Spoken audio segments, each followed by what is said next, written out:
નમસ્કાર વિદ્યાર્થી મિત્રો, ભાગ 7 એટલે બંધારણ સભાની સમિતિઓ. બંધારણ રચવા માટેની જુદી જુદી જે સમિતિઓ હતી, જેમાંથી સામાન્ય રીતે 1 માર્કનું પૂછાતું જ હોય છે અને કોન્સ્ટેબલની પરીક્ષામાં 1 માર્ક સંભવિત, જે મારા તરફથી હું તમને ગેરંટી આપું. ચલો, તો બંધારણ સભાની સમિતિઓ ભાગ 7 આપણે રજૂ કરવા જઈ રહ્યા છીએ. તો આ જે છે 1947ની 29 ઓગસ્ટના રોજ, જો અહીંયા લખેલું drafting committee appointed with doctor B.R. Ambedkar as the chairman, તો આંબેડકર સાહેબને અધ્યક્ષ બનાવી અને બંધારણ સભાની જે પ્રારૂપ સમિતિ હતી એમાં કુલ 7 સદસ્ય, 1 2 3 4 5 6 7, બરાબર, અને એક સલાહકાર તરીકે, અને કુલ 7 જે સદસ્યો હતા, બરાબર, એનો આ એક ડિપિક્શન છે, આ ચિત્ર છે. તો ચલો આગળ જોઈએ આપણે. તો સૌથી પ્રથમ મુખ્ય સમિતિ જે આવે બંધારણ સભાની, ખરડા કહેવાય, પ્રારૂપ સમિતિ કહેવાય, અથવા ડ્રાફ્ટિંગ કમિટી પણ કહેવાય. DRAFTING, ડ્રાફ્ટિંગ પણ કહી શકાય. અચ્છા, તો એના અધ્યક્ષ કોણ હતા? તો કે ડૉક્ટર ભીમરાવ આંબેડકરજી, બરાબર, કે જેમને બંધારણમાં ખૂબ સિંહ ફાળો છે બંધારણ બનાવવામાં. પછી સભ્યો કોણ હતા? તો કે એમના સિવાય કુલ જો 1 થી 6 કુલ 6 સભ્યો હતા, એટલે કે 1 + 6 કુલ 7 જણા હતા. અચ્છા, તો સૌ પ્રથમ આવશે N. ગોપાલાસ્વામી અયંગર, પછી આવશે Alladi Krishnaswami Ayyar. This person is very very important for us to get 1 mark. Why? એ આપણને આગળ ખબર પડશે. અલ્લાદી કૃષ્ણસ્વામી અય્યર જે છે એ પ્રારૂપ સમિતિના સભ્ય હતા, તેમજ બંધારણ સમીક્ષા સમિતિ, રિમેમ્બર ધીસ વેલ, બંધારણ સમીક્ષા સમિતિના અધ્યક્ષ હતા. બરાબર સમજો, મુદ્દા ભેગા કરવામાં એ સભ્ય હતા, મતલબ પ્રારૂપ સમિતિમાં, અને મુદ્દાની સમીક્ષા કરવાની સમિતિમાં એ અધ્યક્ષ હતા. અચ્છા, પછી ગુજરાતમાંથી કનૈયાલાલ મુનશી, કમા મુનશી. અચ્છા, પછી સૈયદ મોહમ્મદ સાદુલ્લાહ, પછી છે B.L. મિત્તલ, અને તેમની ગેરહાજરી થઈ પછી, બરાબર, તે ગેરહાજર રહ્યા, તો તેમની જગ્યાએ એવા N. માધવરાવ. આ પણ એકવાર પૂછાઈ ગયેલું છે કે કોણે બંધારણ સભાની પ્રારૂપ સમિતિ જે છે એમાં કામ પૂરું નહોતું કર્યું? તો કે B.L. મિત્તલ, કે જે છેલ્લે સુધી નહોતા. એની જગ્યાએ કોણ આવ્યા હતા? તો કે N. માધવરાવ, બરાબર. તો જો અહીંયા M આવ્યો, અહીંયા L આવ્યો, તો અહીંયા N, એ રીતે યાદ રાખજો. અચ્છા, D.P. ખેતાન, તો D.P. ખેતાન એક જ સદસ્ય છે પ્રારૂપ સમિતિના કે જેમનું મૃત્યુ થયું હતું. તો જેમનું મૃત્યુ થયું ત્યાર પછી કોણ આવેલા? તો કે T.T. કૃષ્ણમાચારી. તો જો મિત્રો, હા, એક અધ્યક્ષ, 6 સભ્યો, બરાબર. આ 2 જે છે એની કોઈ પણ કારણોસર ગેરહાજરી, તો બીજા 2 આવ્યા. તો કુલ કેટલા નામ યાદ રાખવાના? આ 7 + 2 કુલ 9 યાદ રાખવાના, બરાબર, ધ્યાન રાખજો. આ IMP ફરીથી કહી દઉં. B.L. મિત્તલની જગ્યાએ N. માધવરાવ, કારણ કે હાજર નહોતા રહ્યા, અને D.P. ખેતાનની જગ્યાએ, કારણ કે એમનું મૃત્યુ થયું, તો T.T. કૃષ્ણમાચારી. ચલો, બીજી IMP આપણે સમિતિ જોઈ, અને સમિતિના અધ્યક્ષ જ જોવાના છે. અહીંયા મેં લખેલું છે કે અન્ય સમિતિઓ અને તેના અધ્યક્ષ, અધર કમિટી એન્ડ ઇટ્સ અધ્યક્ષ. અચ્છા, તો મેં તમને કીધેલું કે મોસ્ટ IMP જે છે એ પ્રારૂપ સમીક્ષા સમિતિ, બરાબર. દરેક પ્રારૂપ એટલે મુદ્દાઓ, દરેક મુદ્દા જ્યાં જ્યાંથી ભેગા કરવામાં આવેલા તેનું ભારતીયકરણ કર્યું, તેનું ભાષાંતર કર્યું, તેને રજૂ કરવા યોગ્ય, ચર્ચા કરવા યોગ્ય એ મુદ્દાને બનાવ્યો. ખૂબ જ મોટી જહેમત જેને કહેવાય એ ઉઠાવેલી અલ્લાદી કૃષ્ણસ્વામી અય્યર. ખૂબ જ મોટો ફાળો છે વિદ્યાર્થી મિત્રો એમનો, અલ્લાદી કૃષ્ણસ્વામી અય્યરનો. અચ્છા, પછી આવે છે સંઘ બંધારણ સમિતિના અધ્યક્ષ હતા જવાહરલાલ નહેરુ.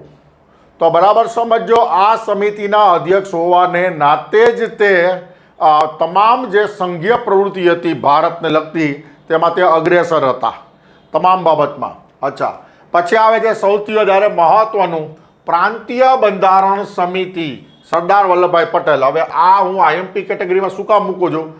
તો કે ભારતમાં જેટલા રજવાડા હતા, બરાબર, મોર દેન રાઉન્ડ અબાઉટ 560 જે રજવાડા હતા, તેનું વિલીનીકરણ કરવાની જવાબદારી સરદાર વલ્લભભાઈ પટેલની હતી.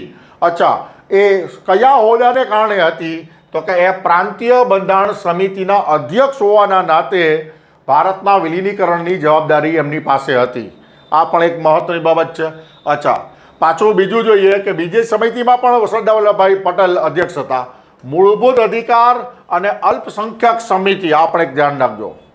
તો સરદાર વલ્લભભાઈ પટેલ જે છે એમના ભાગે કુલ 3 કામ હતા. પ્રાંતીય બંધારણ સમિતિના અધ્યક્ષ હતા, મૂળભૂત અધિકાર સમિતિના અધ્યક્ષ હતા અને અલ્પસંખ્યક સમિતિના પણ અધ્યક્ષ હતા. એક ધ્યાન રાખજો, મેં શોર્ટમાં લખેલું છે સરદાર વલ્લભભાઈ પટેલ સવપ. અચ્છા, સંઘ શક્તિ સમિતિના અધ્યક્ષ હતા જવાહરલાલ નહેરુ. મતલબ સંઘ દ્વારા પ્રાપ્ત થતી, બરાબર, નિર્હિત થતી તમામ શક્તિ કોનામાં સમાયેલી હતી? બંધારણ સભાની સમિતિ મુજબ તો કે જવાહરલાલ નહેરુ પાસે એ હતી સંઘ શક્તિ સમિતિ. રાષ્ટ્રીય ધ્વજ સમિતિ જે.બી. કૃપલાણી, આ અત્યાર સુધી મતલબ 7 થી 8 વખત પ્રશ્ન પૂછાઈ ગયેલો છે. તો મારી દ્રષ્ટિએ ફોર્થ કમિંગ એક્ઝામમાં આઈએમપી હોય તો પ્રારૂપ સમીક્ષા સમિતિ, પ્રાંતીય બંધારણ સમિતિ અને મૂળભૂત અધિકાર અને અલ્પસંખ્યક સમિતિ, આ 3 સમિતિમાંથી એક પ્રોબેબલ કહી શકાય, એના અધ્યક્ષ. અચ્છા, ચલો નેક્સ્ટ જોઈએ. બંધારણના કુલ કેટલા વાંચન કરવામાં આવેલા? તો કે બંધારણના કુલ 3 વાંચન કરવામાં આવેલા. કેટલા? 3 વાંચન. અને કઈ કઈ તારીખે? તો આ તમારા માટે એટલું બધું જરૂરી નથી. તમારા માટે જરૂરી છે આટલું જ કે બંધારણના વાંચન કેટલા કરવામાં આવેલા. પણ તમને એક્સ્ટ્રા ઓર્ડિનરી જનરલ નોલેજ માટે આપું છું. પ્રથમ વાંચન 4 નવેમ્બર 1948 થી 9 નવેમ્બર 1948. બીજું વાંચન 15 નવેમ્બર 1948 થી 17 ઓક્ટોબર 1949. ત્રીજું વાંચન 14 નવેમ્બર 1949 થી 26 નવેમ્બર 1949. અને બંધારણ સભામાં કુલ કેટલી સમિતિ હતી? તો કે 22 સમિતિ હતી. કેટલી? 22 સમિતિઓ હતી બંધારણ સભામાં. અચ્છા, બંધારણ સભાની કામચલાઉ સંસદ તરીકેની પ્રથમ બેઠક, ધીસ ઇઝ વેરી ઇમ્પોર્ટન્ટ. કામચલાઉ, બરાબર સમજો. જ્યારે અંગ્રેજો આપણને આઝાદી આપીને ગયા ત્યારે ભારતની બંધારણ સભા છે એ પ્રવૃત્તિશીલ હતી, કાર્યશીલ હતી. અચ્છા, તો આપણી સરકારની કોઈ ચૂંટણી તો શક્ય હતી નહીં તાત્કાલિક. તો માટે ભારતનું સુકાન કોને સોંપવામાં આવે? તો એક એવી એક ફોર્મ્યુલા નક્કી કરવામાં આવેલી કે જે અત્યારની બંધારણ ઘડવા માટેની જે બંધારણ સભા છે એને જ એક સરકારનું સ્વરૂપ આપી દેવાનું અને એને ઇન્ટરિમ ગવર્મેન્ટ, કામચલાઉ સરકાર તરીકે એને નામ આપવામાં આવ્યું. તો એ કામચલાઉ સરકારની પ્રથમ બેઠક જે છે, બરાબર, જે નાખજો 17 નવેમ્બર 1947ના રોજ, બરાબર, કરવામાં આવેલી પ્રથમ બેઠક. અને આ પ્રશ્ન બહુ પૂછાઈ ગયેલું છે કે જેના અધ્યક્ષ હતા પ્રથમ બેઠકના, કામચલાઉ સરકારની પ્રથમ બેઠકના અધ્યક્ષ હતા શ્રી ગણેશ વાસુદેવ માવલંકર. આ બહુ પૂછાઈ ગયું છે. ગણેશ વાસુદેવ માવલંકર કામચલાઉ સરકારના પ્રથમ બેઠકના અધ્યક્ષ હતા. અચ્છા, 17 એપ્રિલ 1952ના રોજ કામચલાઉ સંસદની છેલ્લી બેઠક મળી અને ત્યારે જ અચ્છા, બરાબર સમજો, મે 1952માં લોકસભા રાજ્યસભાની ચૂંટણી થઈ.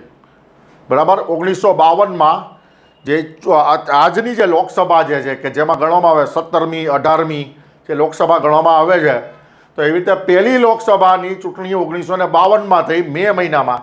એ પહેલાં 17 એપ્રિલ 1952ના રોજ કામચલાઉ સંસદની છેલ્લી બેઠક થઈ.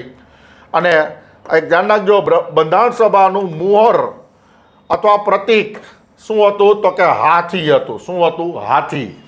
અચ્છા, એક યાદ રાખજો, આ પ્રશ્ન પણ પૂછાઈ ગયેલો છે.